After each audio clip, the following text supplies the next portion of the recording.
السلام علیکم، welcome to سرگلاب channel.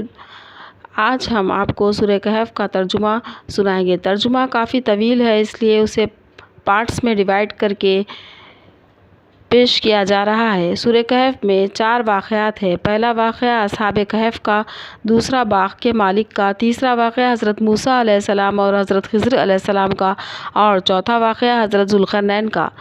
Part 1 میں اصحاب کہف کے واقعے کا ترجمہ سنایا جائے گا۔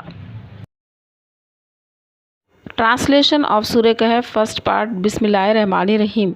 سب تعریف اللہ ہی کو ہے جس نے اپنے محبوب بندے محمد صلی اللہ علیہ وسلم پر یہ کتاب نازل کی اور اس میں کسی طرح کی کجی اور پیچیدگی نہ رکھی، بلکہ سیدھی اور سلیس اتاری، تاکہ لوگوں کو عذاب سخت سے جو ان کی طرف آنے والا ہے ڈرائے، اور مومنوں کو جو نیک عمل کرتے ہیں خوشخبری سنائے کہ ان کے کاموں کا نیک بدلہ یعنی جنت ہے جس میں وہ ہمیشہ رہیں گے، اور ان لوگوں کو بھی ڈرائے جو یہ کہتے ہیں کہ اللہ نے بیٹا بنا لیا ہے۔ ان کو اس بات کا کچھ بھی علم نہیں ہے، نہ ان کے باپ دادا کو تھا۔ یہ بڑی سخت بات ہے جو ان کے منہ سے نکلتی ہے، اور جو کچھ یہ کہتے ہیں محض جھوٹ ہے۔ اے پیغمبر، اگر یہ اس کلام پر ایمان نہ لائے تو شاید تم ان کے پیچھے رنج کر کے اپنے تئیں ہلاک کر دو گے۔ اور جو چیز زمین پر ہے ہم نے اس کو زمین کے لیے زینت بنایا تاکہ لوگ ان کی آزمائش کر سکیں کہ کون ان میں اچھے عمل کرنے والا ہے۔ اور جو چیز زمین پر ہے ہم اس کو نیست و نابود کر کے بنجر زمین کر دیں گے۔ کیا تم خیال کرتے ہو کہ غار اور لوح والے ہماری نشانیوں میں سے عجیب تھے؟ جب وہ نوجوان غار میں جا رہے تھے تو بولے، اے ہمارے پروردگار، ہم پر رحمت نازل فرما اور ہمارے کاموں میں درستی کے سامان مہیا کر۔ تو ہم نے غار میں کئی سالوں تک نیند کا پردہ ڈالے رکھا، یعنی ان کو سلائے رکھا، پھر ان کو جگا اٹھایا تاکہ معلوم کرے کہ کتنی مدت وہ غار میں رہے۔ دونوں جماعتوں میں سے اس کی مقدار کس کو خوب یاد ہے؟ ہم ان کے حالات تم سے صحیح صحیح بیان کرتے ہیں۔ وہ کئی نوجوان تھے جو اپنے پروردگار پر ایمان لائے تھے، ہم نے ان کو اور زیادہ ہدایت دی تھی اور ان کے دلوں کو مضبوط کر دیا۔ جب وہ اٹھ کھڑے ہوئے تو کہنے لگے کہ ہمارا پروردگار آسمان اور زمین کا مالک ہے، ہم اس کے سوا کسی کو معبود سمجھ کر نہ پکاریں گے۔ اگر ایسا کیا تو اس وقت ہم نے بے عقلی کی بات کہی۔ ہماری قوم کے لوگوں نے اس کے سوا اور معبود بنا رکھے ہیں، بھلا یہ ان کے معبود ہونے پر کوئی کھلی دلیل کیوں نہیں لاتے؟ تو اس سے زیادہ ظالم کون ہے جو اللہ پر جھوٹ باندھے؟ اور جب تم نے ان سے مشرکوں سے جن کی یہ اللہ کے سوا عبادت کرتے ہیں کنارہ کر لیا تو غار میں چل کر رہو، تمہارا پروردگار تمہارے لیے اپنی رحمت وسیع کرے گا اور تمہارے کاموں میں آسانی کے سامان مہیا کرے گا۔ اور اے محبوب، جب سورج نکلے تو تم دیکھو دھوپ ان کے غار سے داہنی طرف سمٹ جائے، اور جب غروب ہو تو بائیں طرف کترا جائے، اور جب وہ اس غار کے کشادہ حصے میں تھے۔ اور یہ اللہ کی نشانیوں میں سے ہیں۔ جس کو اللہ ہدایت دے وہ ہدایت یاب ہے، اور جس کو گمراہ کر دے تو تم اس کے لیے کوئی دوست اور راہ بتانے والا نہ پاؤ گے۔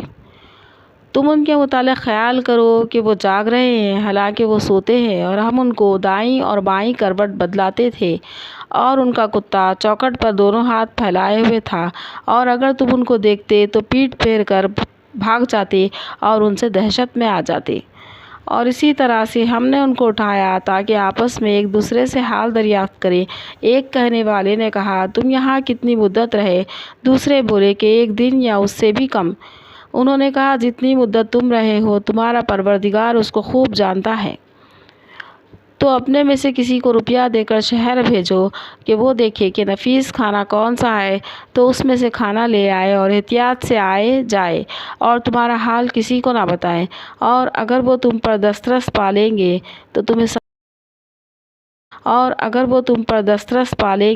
تو تمہیں سنسار کر دیں گے یا پھر اپنے مذہب میں شامل کر لیں گے، اور اس وقت تم کبھی فلاح نہیں پاؤ گے۔ اور اس طرح ہم نے لوگوں کو ان کے حال سے خبردار کر دیا تاکہ لوگ جانیں کہ اللہ کا وعدہ سچا ہے۔ اور قیامت جس کا وعدہ کیا جاتا ہے اس میں کچھ شک نہیں۔ اس وقت لوگ ان کے بارے میں باہم جھگڑنے لگے اور کہنے لگے کہ ان کے غار پر عمارت بنا دو۔ ان کا پروردگار ان کے حال سے خوب واقف ہے۔ جو لوگ ان کے معاملے میں غلبہ رکھتے تھے وہ کہنے لگے کہ ہم ان کے غار پر مسجد بنائیں گے۔ بعض لوگ اٹکل پچو کہیں گے کہ وہ 3 تھے اور چوتھا ان کا کتا تھا، اور بعض کہیں گے کہ وہ 5 تھے اور 6واں ان کا کتا تھا، اور بعض کہیں گے کہ وہ 7 تھے اور 8واں ان کا کتا تھا۔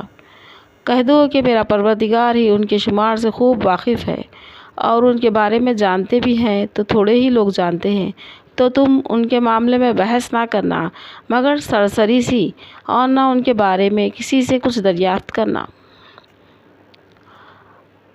اور نہ کسی کام کے بارے میں یہ کہنا کہ میں کل کر دوں گا، مگر انشاءاللہ کہہ کر کہ اللہ چاہے تو کل کر دوں گا، اور جب اللہ کا نام لینا بھول جاؤ تو یاد آنے پر لے لینا۔ اور کہہ دو کہ امید ہے کہ میرا پروردگار مجھے اس سے بھی زیادہ ہدایت کی باتیں بتائے۔ اور اصحاب کہف غار میں 9 اوپر 300 سال رہے۔ کہہ دو کہ جتنی مدت وہ رہے اسے اللہ ہی خوب جانتا ہے۔